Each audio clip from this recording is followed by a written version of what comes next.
And welcome to the Bobcats Coaches Show on Super Talk 1270. The Bismarck Bobcats are off this week. No hockey to report, just hockey in the past, nothing in the future. It's a bye week. Second and final time, the Bobcats will be off for a scheduled bye week in the first half of the season, and in fact the entire season. The only other week off is for the holidays in 2 weeks, as the Bobcats get set to face Minot on the 16th of December and at home on the 17th of December. That's a Saturday, and our Teddy Bear Toss night, also our Christmas night at the VFW Sports Center. Next home games in 10 days, and so the Bobcats have nobody to play this week. But still, it's the Bobcats Coaches Show from the Tap-In Tavern in Bismarck. Layne Sedevie, Hunter Laslo, Bobcats coaches, as well as two players you'll hear from later. Layne Sedevie joining us now. Sorry to interrupt your Layne-cation here this week, but welcome into the Bobcats Coaches Show. Yeah, good to be here. I think. It's an easy week for you, a lazy Wednesday when I get to the tap-in and you've already been here for a while. I got here at 4 o'clock.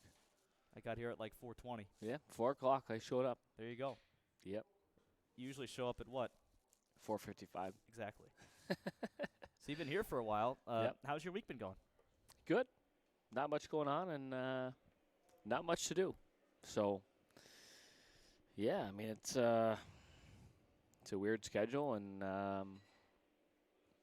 not much we can do about it. But I think we got 6 guys that are staying here, and everybody else said, peace out, I'm out of here. You've been doing this for a while, 13 years. Does a bye week at this point in the season still seem weird to you? Well, at this point, I don't think we've ever had one at this juncture in the season. Maybe we have. I don't remember it. But, again, schedule's a schedule, and there's nothing you can do about it. So I figured, what do you do? I mean, Leonard's is gone for World Juniors tryouts, so we got one goalie. So hopefully they come back for one weekend. I mean, that'd be nice. Yeah, I mean, that's I guess what you ask out of them. And other than that, there's nothing else you can do. Well, you boasted there better not be any pheasants in the way of my barrel. Have you gone pheasant hunting at all? Nope. Next 4 days, though. I thought you said every day this week. Yeah, but, there's... Doing nothing got in the way? Yeah, pretty much. Okay. Are you an experienced pheasant hunter, or am I going to expect a lot of pheasants dead when we come back on Monday? Well, if they end up in front of my barrel, they're going to be dead. I mean, that's... Anybody that's hunted with me, I don't do a lot of things well, but I can shoot a shotgun. I'm pretty sure Hunter Shepard can shoot a shotgun pretty well. He's a big hunter, right? I think he's all right. I mean, I'd challenge him. I mean, he shoots ducks, so those are easy to shoot. Actually, they're not, but, yeah, he's pretty good. Well, Tom Briggle tried to get Hunter Shepard on the Coaches Show this week, and apparently he's a little bit busy. First time ever the National Hockey League called up from the Hershey Bears to the Capitals. Hasn't played yet, but the best Bobcat to ever play between the pipes is now in the NHL. Yeah, I mean, that's I've been texting with him back and forth. I thought if he was going to play, I was going to go out and obviously be there. Would like to be there for his first game. So, I guess we'll kind of play it by ear. But yeah, pretty cool. I mean, he hasn't lost in 8 games in the American Hockey League, and that's a pretty good league. So, I think he's done a fantastic job. And if he doesn't get a shot this year, I think hopefully he can get out of that organization because they have a lot of good goaltenders there and get a shot somewhere else. I mean, that's the tough part about goalies is trying to find a way and an avenue and a path to get in at that level. I mean, you're talking about, really what, the 32 best goalies in the world play a game. So, I think his numbers speak for himself this year. He's done a fantastic job, and hopefully it gets him a shot. Did you think when Hunter was playing here, especially his second season where he allowed maybe 5 goals all year, that he could be at this point in 5 years' time?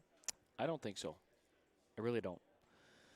I think he's ever since he got here. I mean, his first year he struggled. I think he's proved everybody wrong, and I think that's the reason why he's such a humble human being. He loved to work. He loved to put in the work, And I think those are the guys that go far. And you know what? He's 6 foot. He's not 6'3", he's 6'4". Probably why he hasn't gotten a game in the NHL, but also with the way that he is and the type of just class act. It's if I could have a captain every year be what Hunter Shepard is, I'd take it through the roof. It's a unique position to be a captain, but he was so vocal, he was passionate, and he cared. And he was the hardest worker. And I think that's the big part about your leaders and what they bring to the table every day. And he brought it every single day. Is he your only goalie to be captain? No, he's not. But he's the best. Best captain ever? I think so. I think as far as with what comes with being in that spot, I truly believe it is. Yeah, it's not easy, and it's a lot of pressure. And he was the best player on our team, and he backed it up, and he was vocal, and he was, like I said, he cared, and that's. It's one thing to be vocal and do all that sort of stuff, but his play backed it up, and to me, that's what Matt Gates is up there second for me. Matt Gates was phenomenal early in my career as a coach, but Shep probably, at least in my 13 years, he's got to be at the top. It's amazing. You look at his bio and all of his stats year by year, from high school until right now with the Hershey Bears. His worst season numbers wise, his first year here. Yeah, he struggled. Actually, I got hate mail. Got hate mail. 100%. From who? Not sure. From your backup goalie's parents, or? I don't know. We had Alex Spitzakis, who was a good goaltender. But there was a Twitter account named the Orange Cone, and they would tweet us every time that I started Hunter Shepard, and they say those tweets don't age well, and that's one of them that didn't age well, and it's part of the job. I get it, understand it. And you move forward with it, but he's really silenced all his critics. It's phenomenal what he's done. He's by far, broke all the college records, I believe, at Duluth, which is a phenomenal school. And, what he's going to do from here on out, I guess we'll have to wait and see. But, he's from his first year. It really is second half. His first year, his first game, he gave up 7 goals. And from what he did from the first half to the second half, I knew he was going to be really good the second year with his work ethic and what he wanted to put in and what he wanted to get out of it. I didn't want to quit on the kid, and he didn't want to quit either. And he got rewarded for it. He put all the work in. Why did you not want to quit on him after his first half? Just the way he worked. You respect that. And Alex was a really good goalie for us, and I think when you look down to it, Shep was kind of our guy, and took over the job late in the year. And if you took out probably his first 10 starts, his numbers were phenomenal. But he struggled the first half of the year, and sometimes that happens with goaltenders. And but all he did was work, and that's what I love about Hunter. He's a guy that loves to eat Reese's peanut butter cups, but he's also a guy that loves to put in the work. Sounds like you. That's right. I wonder why you love him so much. 2 peas in a pod. There you go. So Friday and Saturday last week, Aberdeen Wings. Very interesting series. Another one of those back-and-forth series where you win one night, you play well one night, and get the win. You play well another night and don't get the win. 6-1 on Friday and a 3-1 loss on Saturday at home against the Aberdeen Wings. Another one of those series, again, where you play pretty well. The third period on Saturday is what it was, but you played 5 good periods on the weekend. Very even hockey, both teams, and yet you feel like 2 points is not enough for your team. Yeah, I think it's gonna come down to it, where 2 points isn't good enough to really gain traction and move up the standings and be a playoff contention team. That's the reality of the situation. By no means are we out of long reach. It's a weekend, but I thought we played well on Friday. I don't think it was a 6-1 game. We were opportunistic, and on Saturday, to me, we found ourselves in penalty trouble, and it cost us the game. It's one of those things where we kill a penalty off, start at the third, you're 1-1 at home. You probably love to be in front and have the lead, but again, it's not a bad spot. We come out of the box, we take a penalty immediately right after that, and it ends up in the back of our net. And I think that's it's got to be a learning lesson, a learning curve that we adapt to, and hopefully real time, because points are crucial. These 2 points could come back to haunt us, really, 3-4 months from now. Nobody knows until the playoff picture's unfolded, but, I liked our effort. I with the last month and a half, I think our effort's been really good. It's been, feel like, for the majority of 60 minutes, we've worked pretty dang hard, and that's something I can live with, and that's something we can build on. The details of the game have to get better in some areas, but overall, it's a lot better than it was. That's for sure. What details do you think have gotten better over the past month, and what others need to be worked on? Well, for one, our effort. Our care. Can't say it on the air, but our give a bleep matter. Or stick-to-itiveness or something like that? Yeah, just the way we come out and guys that are working and the ability to to work all night long. It's 60 minutes, but I think they did a good job, and sometimes it doesn't go your way again.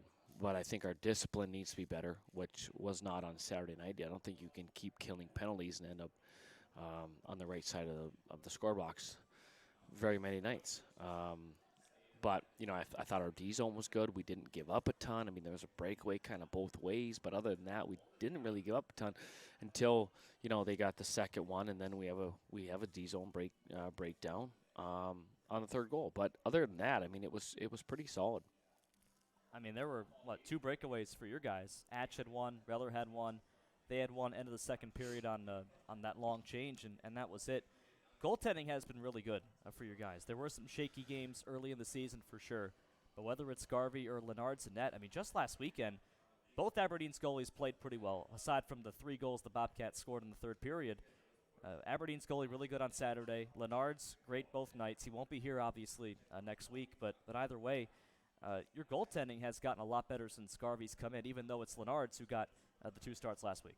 Yeah, and I was kind of going to go back and forth. I really wanted to play Hunter on Saturday, but he's going to play for us here for a stretch that we don't know how long. Obviously, if Lennard's makes Latvia and makes the World Juniors, it's going to be a longer stint. But Garves has to play both games before Christmas break, and I'm more than comfortable playing him. I think that's the reason why you make the move. You have that. You want to create that competition between the pipes, and I think it's elevated Lennard's play. I think he's played very well, and Garvey's more than capable. He's proven it, and now he has the ball and has to run with it. And the tough part is, you see at all levels, guys lose their job, and goaltending's a very unique position. I'm not saying Lennard's lost his job, but if Hunter Garvey comes in and wins 2 games and after Christmas wins a couple more, it's going to be tough. I think Lennard's will be motivated to push Hunter Garvey, and to me that's what you need in that situation. And Lennard's is going to make, and if he makes it, one of the best tournaments. Arguably for that age, it is the best tournament for your age group to play World Juniors. So I feel really it's a good problem to have. Feel very confident in our goaltending. And quite frankly, I don't think our goaltending has cost a game in quite some time. Yeah, obviously we don't know if Lennard's will make the Latvian roster. It's their first time in a while at the top level with Russia being kicked out of World Juniors. But with Lennard's getting an invite, he's one of the best, half dozen Latvian goaltenders in all of hockey, 20 years of age or under. What does that mean to have him go to World Juniors and be on your roster? Well, I think it'd be really cool for him to go to World Juniors. He's got to make the team. There's 4 goalies that take 3. I've been talking to him a little bit, and that's kind of the scenario that he's faced with. So, but again, for him and our program, I think it'd be really, really, really cool if he made it. And quite frankly, I hope he makes it, and I hope he plays. It's great for him. the exposure and everything that goes along with it. So, it's one of those things that I've always been in favor. It stinks when you lose a player, but again, when you get to represent your country, playing for the Bobcats is great. They're nothing better than playing for your country and being able to put that sweater on it. That is one thing that we will never take away from any of our players if they get a chance to play for their country. Going back to penalties, just one thing. I've talked about this before with you, but Adam Patilla had that penalty 9 seconds after, was it Newmeyer got out of the box in the third period on Saturday, a slashing penalty, an obvious penalty. You can see it on the video. But it seems like every penalty Adam takes, your eyes are not on Adam. Your eyes are on the puck, and the puck is somewhere else, which makes you feel like the one referee on the ice is always got his eyes on number 18 when he's on the ice. Yeah, the only problem I have with this is baseball swing. And it's an obvious penalty. 100%. And that's what you just said magnifies what the situation was and where we were at. And that's just something he has to learn, and he has to control his stick. It's one thing to whack a guy, but, I mean, you can't baseball swing. Again, I don't even know if it's a penalty, but the motion of what he did is what put him in the box. And, we can sit here and say, well, it shouldn't have been a penalty. He didn't really slash him. I don't think he even got him. But the fact that he baseball swung, at his stick, it puts him in the box, and it hurts us. And Adam plays the game the right way, on the edge, probably borderline. A lot of coaches would say, but it's also what makes him good. So I think that's something over his career in junior hockey. He really has to figure out what makes him effective and staying between the lines of not, sitting in the box and hurting our team. Are the officials always watching him, do you think? I don't know. I mean, I guess I don't know if they are or if they aren't. I mean, if they are, to me, it's just it's him maturing and him understanding. You're responsible for your stick and your actions. So to me, that's I don't care if the officials are watching him. To me, it's him understanding. Maybe they are keen in on me, but he can still finish checks. He can still play the game the right way. He can still play hard and still be effective without being,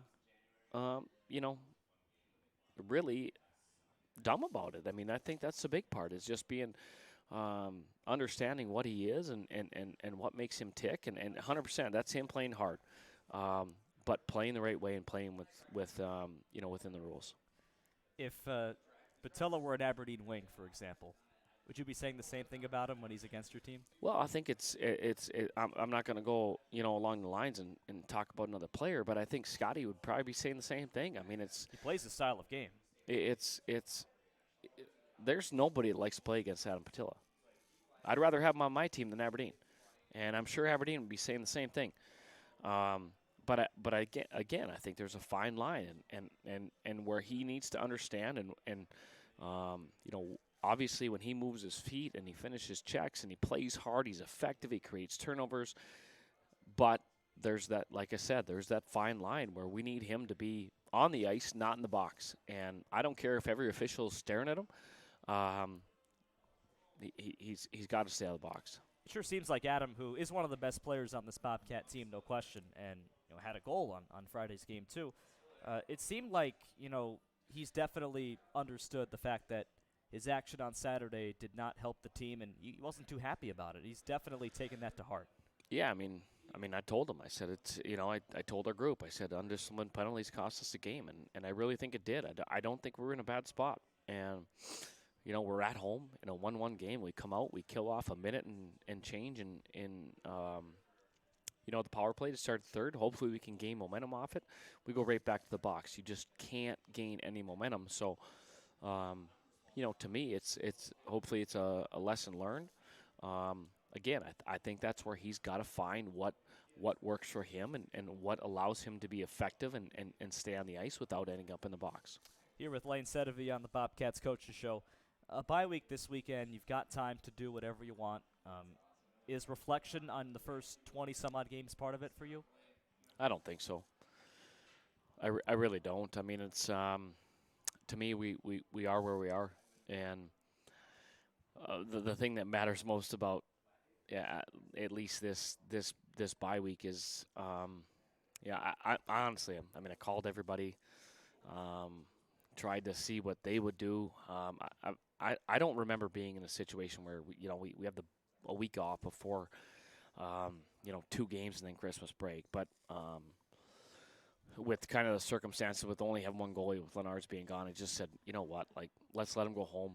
And to me, the focus is on making sure they come back and play for 120 minutes. If we can do that, then we can reflect on the first half and look at where we are. Try and figure out if we, when you really look at it, once next weekend's over, you got about 2 weeks to make any significant moves with the trade deadline, roster freeze, and really try and figure out where you're at. So, I think the last, really, if you want to reflect on this first half, I think the last, 6-8 games has been really good. Have we got the results that we feel like we deserve? Probably not, but the effort is good, and I think that's something to build off of. And like I said, I think it's nice for guys to go home. They're some of them are a long ways away from home. They get to enjoy it with their families. Call it an extended Christmas break if you want. They got to come back and they got to give their effort for 120 minutes. All right, we'll end on this. As far as the first 25 games are concerned, just like last season, this first half has been all about the hurdles, clearing some hurdles that you guys aren't necessarily good at in September. You want to be good at by the time the season's over, and hopefully sooner than later. And these are all things you've mentioned. Tell me how your group has progressed in all these since the last month or two, making hard plays. Well, I think as a group, it's gotten noticeably better. We're not costing ourselves games.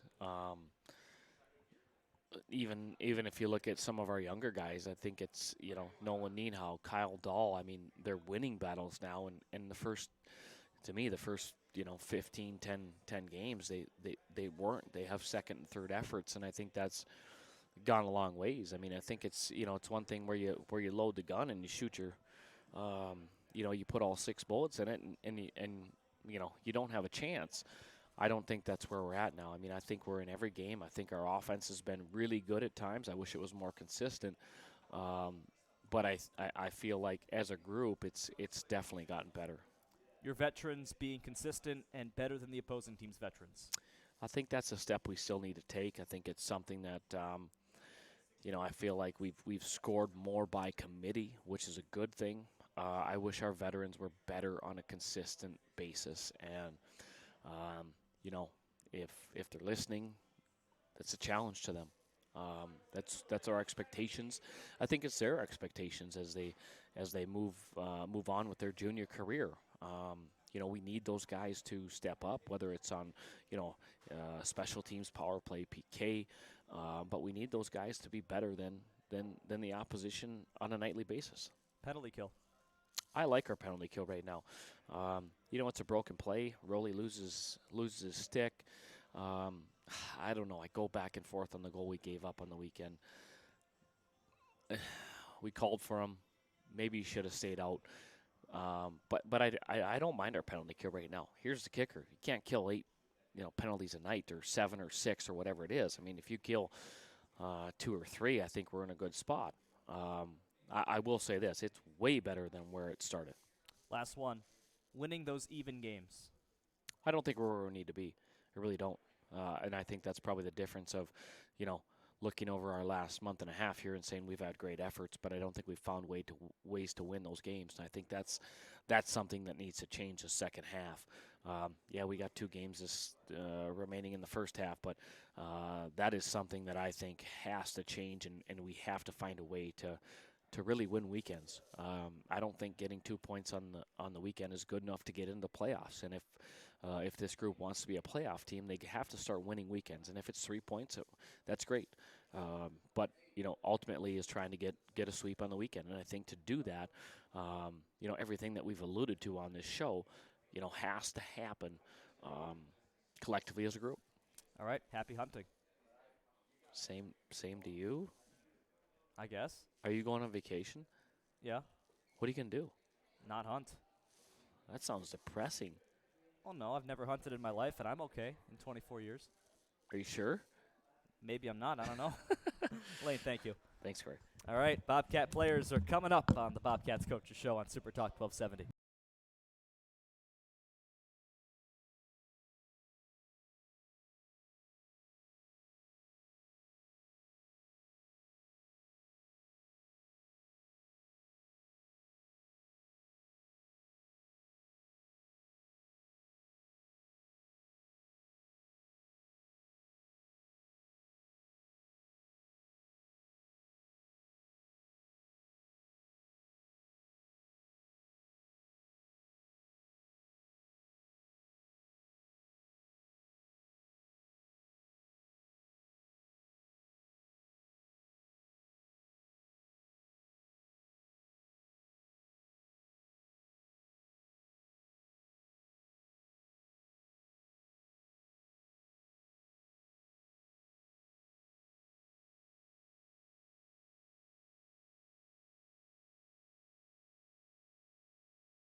All right, welcome back to the Bobcats Coaches Show on Super Talk 1270. Time for some Bobcat players who are sticking it out for the long weekend here in Bismarck, and Evan Hunter is one of them. How are you? Good, Corey. How are you? Not too bad. You know, you've done 3 coaches shows already, so I think you're done for the rest of the year now that we have you here for a third time. Yeah, I paid my dues. Exactly, even though you're not even a rookie. So Layne said he's going to go hunting every day this weekend. Have you hunted before? No, I actually have never hunted before. Do people give you crap for, oh, your name's Hunter, you should hunt once in a while? Maybe every once in a while. What do you do this weekend then with nothing going on? Honestly, I'm not really sure. I mean, I'm sure I'll hang out with Vertti and Ian. I think Pouch and Valks and Garves are still here, so I'm sure we'll do something. Maybe see a movie or just hang out. I don't know. We'll see, though. I'm sure we'll figure it out. Well, you guys all went bowling today, and as I'm sure you knew, Adam Patilla is cracked at that game. Yeah. I actually didn't know that, and I showed up, and he was it seemed like he was getting a strike on every I don't know what frame. Yeah, I guess so. Yeah, every frame. So I was impressed. I mean, he bowls like 200s regularly. Him and Patty are just menaces at that game. Yes, they are. So as for you, I mean, you and Vertti Jantunen, both on the show, you each have 21 points. You're 2 of the Bobcats' 3 top scorers. I've got to ask, it's a 3-way tie for first place in scoring. We're the only team in the division with that kind of scoring race right now. Is there an actual competition between you guys every night for who gets the most points? I mean, I wouldn't say that. I think we're all just looking to win, and I mean, if points come out of it, the better it is. I mean, I don't think any of us are really focusing on that, and points are nice, but we're really looking for wins here, and we got to climb up the standings, so I think that's more important. You telling me every night Vertti scores, he doesn't look at you saying, I've got more points than you? He doesn't do that? I don't think he does. I mean, usually he's scoring on the power play, and I'm hoping it comes from me so it evens out. There you go. Well, Layne has talked a lot about how you and Vertti are a really good power play combo. I've talked to you about it. You're on one side and Vertti's on the other. I mean, he might break the Bobcat record for power play goals already. He's got 9. You've got a couple as well. What's it like being on that power play when you have him as an option on one circle and you're doing your thing on the other? I think it's great. I mean, Patty and Pitts do a good job with what they do as the bumper and down low, and I knew he does a good job getting me and Vertti the puck on the walls. So, yeah, I think it's nice to have him on the other side. I know if I get it through, he's going to score. And, yeah, I think we have a well-balanced power play. How do you do well when you're on the power play individually? How do I do well? Like, what kinds of things make you a good power play player? I think power play is it's all about reads. I mean, somebody's always going to be open, and you got to learn to manipulate their sticks and get the person open who you want to get open, and I think that's a big part of it. So that's kind of that's what I kind of focus for, maybe looking a guy off and then opening up a seam and just stuff like that. Do you ever get tired of just doing circles against the boards when guys are on you on the power play? Just doing circles? I mean, you're always like turning your back to the defense and spinning around trying to find the lane. Like you got the puck for 15 seconds on your stick. Yeah, I mean, when you got the puck, I think I've always kind of thought the puck gives you energy, makes you excited. So, no, I don't really get tired when I have the puck on my stick.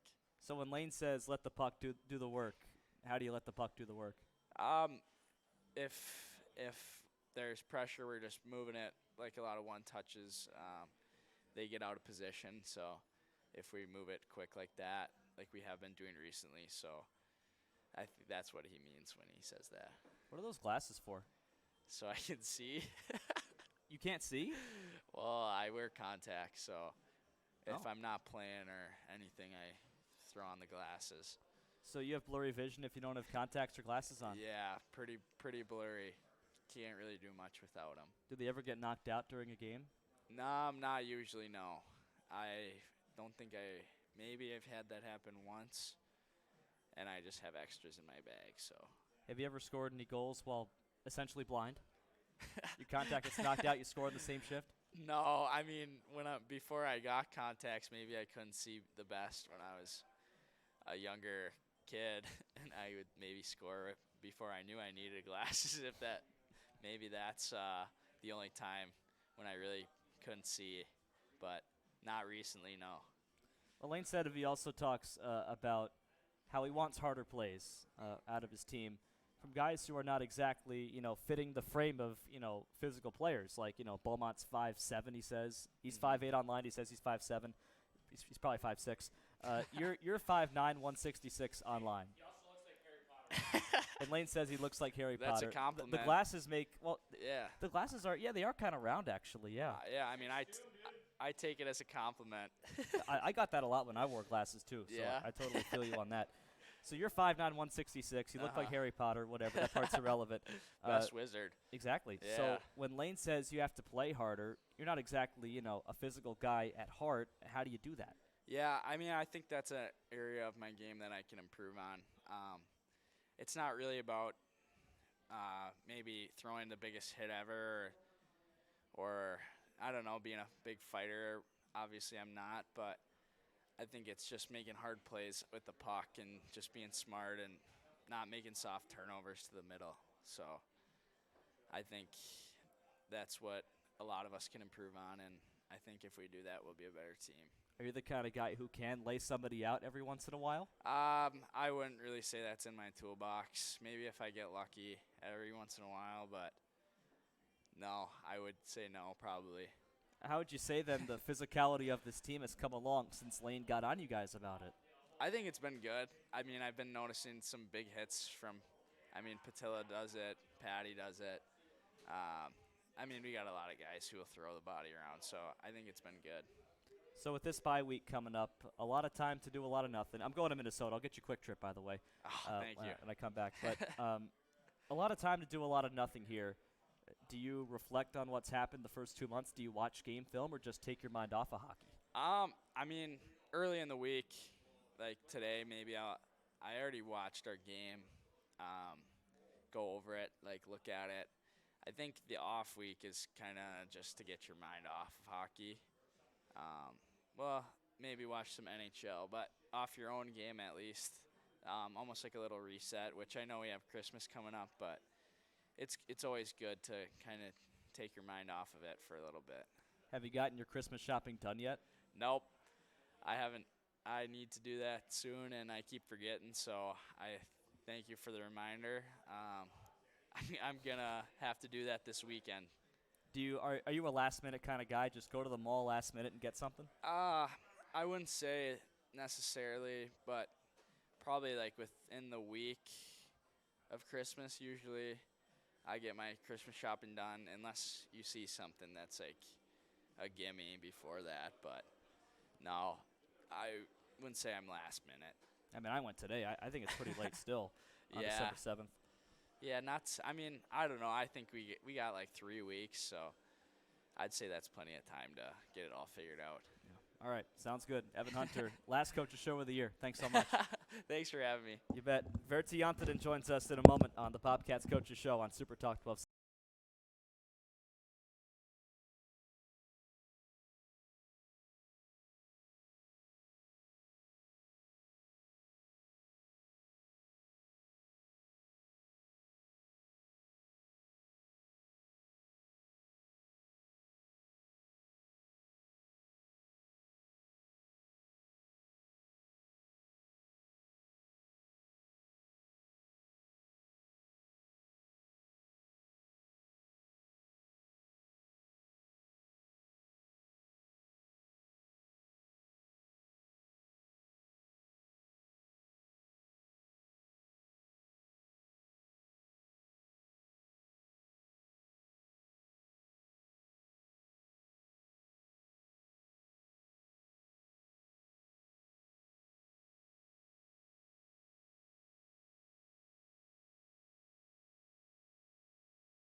And welcome back to the Bobcats Coaches Show on Super Talk 1270, talking to Bobcats players.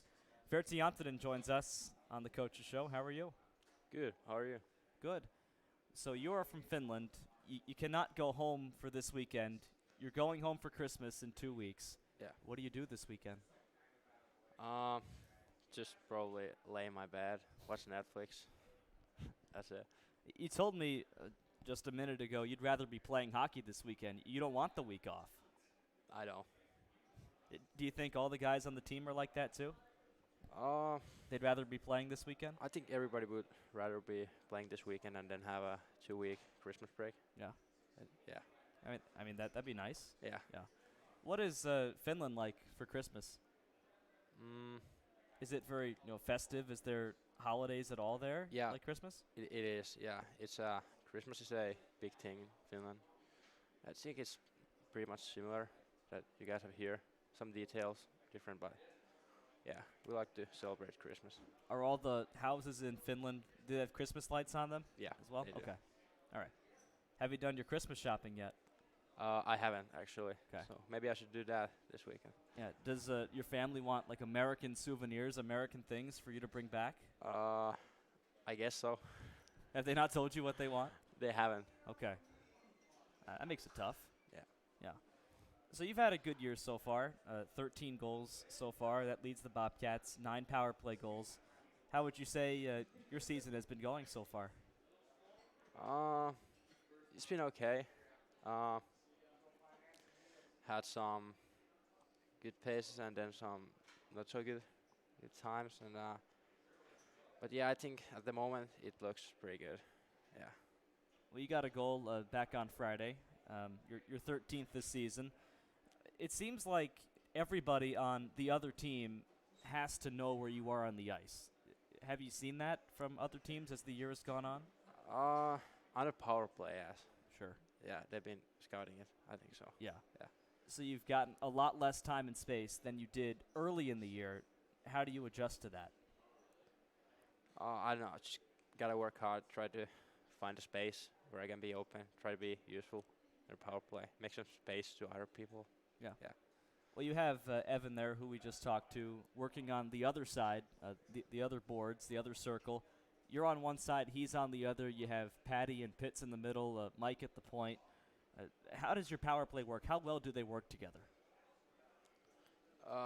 Very good. Like everybody kind of know what we're doing, like on the power play, and I think everybody just feels confident when we get the power play that we're probably gonna score. So yeah, it's great to be on a power play. Yeah, there is no secret with the power play. Everyone knows who is on it and what you're doing, but still, your power play percentage is about 25%. That's very good still. Yeah, I mean, we're all very skillful guys. Know how to move the puck.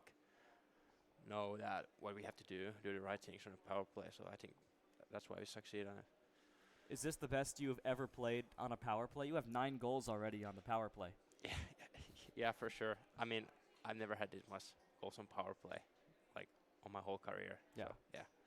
Even when you were younger and much lower levels of hockey, you've never had 9 power play goals in one season? No. I'm pretty sure about that. Wow. So you could have 20 by the time the season's over if you keep going. Yeah. I guess so. Yeah, I guess so.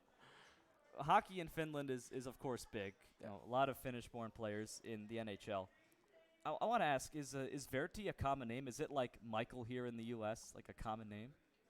It's not the most popular one.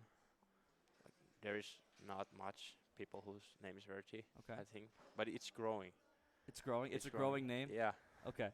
Well, I look on Elite Prospects. I type in Vertti. You get a lot of results for Vertti. A lot of players with your name. Did you know that? I haven't looked up for that. So you don't have any friends that have your name? I don't. Okay. Yeah. All right. What is? I'm sure there are pro leagues in Finland, right? Finnish hockey leagues. What are the teams and the fans like in Finland? Is it a big thing? It is. I think the difference is like, well, here you get like obviously more people in the games. You get bigger arenas here and more people, but in Finland the fan culture is more like the thing. The fan base is like one family. They have all this like everybody's wearing a jersey and they do those road trips together to those games. It's like Mhm. more like a family Yeah. in Finland. Is there a team you support? No. No? No. Okay. Are games on TV there? Yes, they are. Okay. And the following is pretty big in Finland. Uh, it is.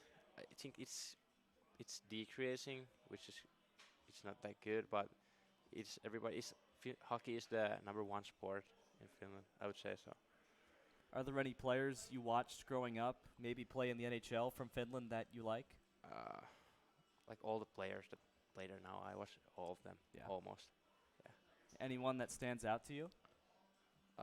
Sebastian Aho, Rope Hintz. Rupe Hintz played here, you know. Yeah, I got to know that when I came here. I didn't know about that. Yeah. But Layne told you that? I heard Yeah. about that. Do you know any of those guys personally? Do you talk to them? I don't. Okay. I don't. Well, you know a couple players that are from Finland in this division, like Yeah. who is it on Minot? Bergman on Minot. Bergman, Gulishan and Koskinen in Aberdeen. Yep. North Iowa had a couple kids. Yeah. Yeah, I know those. Did you play with and against them? You're friends with them at all? I knew them before I came here, everybody, but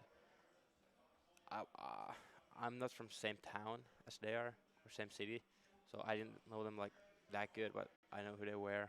I had met them a couple times, played against them multiple times, so yeah. Are you from Helsinki? Yeah, I am. Okay. So you live in the city of Helsinki. I do. Yeah. Okay. What's it like living there? Great. Like, everything is near. Great public transport. A lot of things to do. Great nightlife. Great nightlife. Yeah. I know the drinking age is a bit higher here than it is there. Yeah, it is. Yeah. Is that one thing you're missing, the nightlife here? Yeah, it is, but I think that's actually good that it's higher here. You gotta come up with some other activities. Yeah. And focus on hockey more? Yeah. So when you get back on the ice next week, do you think the rest could help you guys? I think so. We had a pretty hard couple weeks, a lot of games. So I think the rest is good. Fans are gonna see a active and good Bobcat team on the ice. All right. A good Bobcat team Yeah. next week. Vertti, Jantunen, thank you. Thank you. All right. Hunter Laslo wraps up the coach's show in a moment on Super Talk 1270.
Welcome back to the Bobcats Coaches Show on Super Talk 1270. Bobcats do not have a game this weekend. It's their second and final bye week of the year. Next home game is Saturday, September 17th versus Monat, 7:15 puck drop. BismarckBobcats.com for tickets. Before we forget, there's a big promotion going on that day, along with 3 other times throughout the season. One fan, each of the 4 drawings, has a chance to shoot a puck from center ice and win a $1 million home, thanks to our sponsors at Interiors by Design, Knife River Corporation, Paramount Builders, and Front Street Millwork and Lumber. You can enter at the QR code and phone number on our Facebook page, Bismarck Bobcats Hockey. We'll select somebody to shoot a puck and win $1 million if they hit the goal on December 17th. That's our next home game on Saturday. Hunter Laslo joins us, Bobcats head coach. How's it going? Good, Sea-Dog. How are you? Not bad. I talked to Layne about his Laynecation, which is still ongoing. He's done literally nothing all week. What have you done this week? Went on the ice for a little bit on Monday, and then went to the rink and watched them do a little 3-on-3 game yesterday between the guys. And then today, obviously, we didn't skate. Went bowling, and then had a nice meal at Taco Del Mar. Very nice of our sponsors over there, Pat and his wife, to take care of the guys and the team today, and let the guys go home. Obviously, after the meal today, kind of a weird bye-week timing with Christmas around the corner, but we felt as if we'd let them go for the weekend and recharge. So when we come back, we're ready to get some points before obviously Christmas break.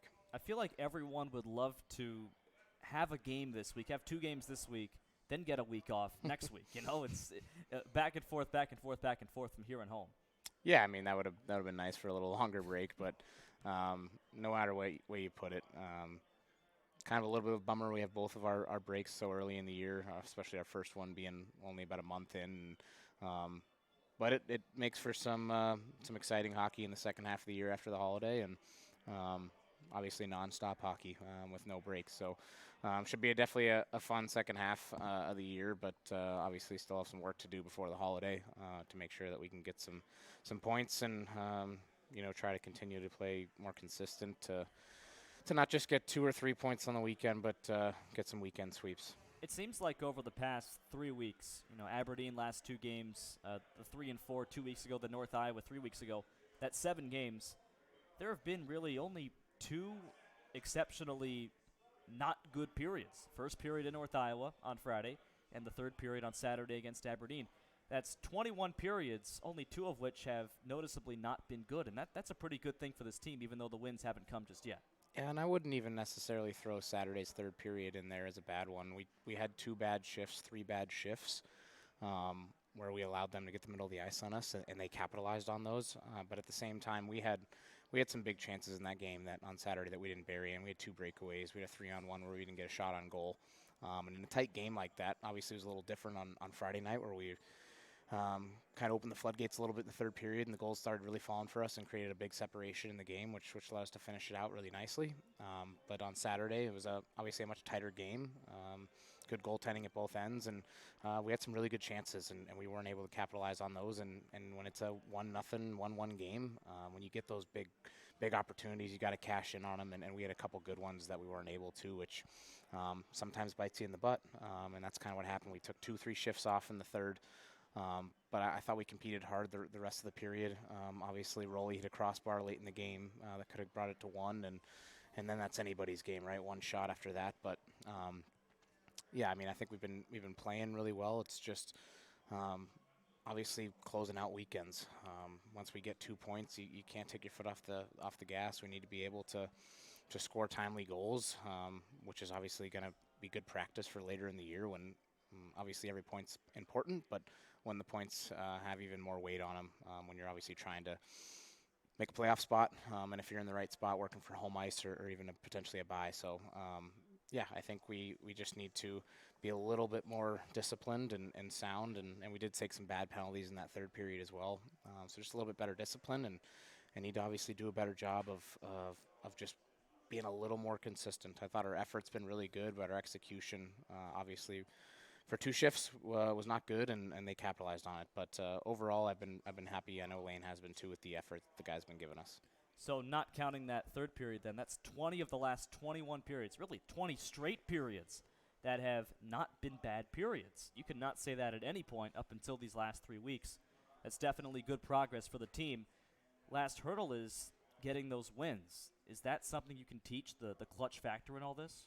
Well, I mean, I think it comes with experience. We have a really good group of veteran players that, especially the guys that were here last year, that know how difficult the year was and what it takes to win. And then on the other side of it, those guys experienced, along with Layne and I, a very low in the beginning of the year, and also experienced some pretty good highs in the second half when we were able to sweep weekends and get points, all the points in the line in every weekend. And those are some big learning moments and experience things that you can't teach necessarily. Having some clutch performances from guys, and we just need that. And I think it comes with experience and time, and obviously knowing the feeling of losing and not getting points on the weekend. And I think the biggest thing is seeing where we sit in the standings. I know every time I look at that, it's not where you want to be, especially when you feel like you're playing well and your effort's there. And Saturday's a little frustrating, obviously, when you don't get the result you feel you deserve based off the way the guys have been playing. But we got to keep our heads up and obviously keep moving forward. The division's really tight this year, and especially in that 5-6 or that 5-4-3-2-1 spot, it's anyone's chance to hop up in the standings or to fall in the standings any weekend. So we just need to make sure that we take every weekend seriously and know that every point we can get is a big one. Is there any reflection, any thought about hockey at all this weekend? Yeah, I mean, I'm still thinking about it. Obviously, game planning a little bit and strategizing in my own way for obviously when we get back on the ice. So we make sure that we're prepared for our next matchup and to make sure that we're prepared. I think that's a big thing that we're trying to preach to is how we prepare for every weekend and how we prepare for game days and practice, and how you practice is going to translate into gameplay. So making sure that I'm prepared for when the guys hit the ice next. There we go. Last, thank you. Thanks, Corey. All right, that's all for the Bobcats Coaches Show. Next Bobcat home game is Saturday, December 17th against the Minot Minotauros. Tickets on sale at BismarckBobcats.com. Coverage starting at 7 o'clock for a 7:15 puck drop. Bobcats Coaches Show is back every Wednesday during the season at 5 o'clock from the Tap-In Tavern. And right here on the radio home of the Bismarck Bobcats, Super Talk 1270. Good night.